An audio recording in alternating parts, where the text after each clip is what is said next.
Welcome. In today's video, we'll walk you through the simple steps to unfollow a channel on WhatsApp. If you're looking to declutter your updates or stop receiving notifications from a channel, this guide is exactly what you need. Let's get started. First, open the WhatsApp app on your phone. Make sure you're logged in and have the latest version of the app installed for the best experience. Next, locate the channel you want to unfollow.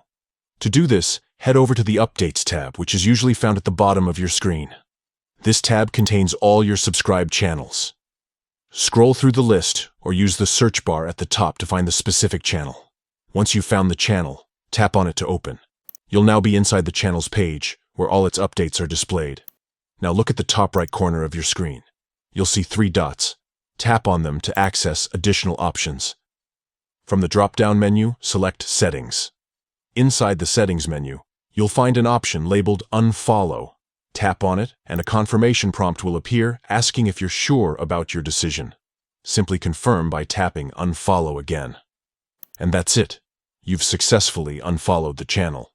You will no longer receive updates or notifications from it in your WhatsApp feed. If you found this guide helpful, be sure to share it with others who might need it. Don't forget to like and subscribe for more quick and easy tutorials. Thank you for watching.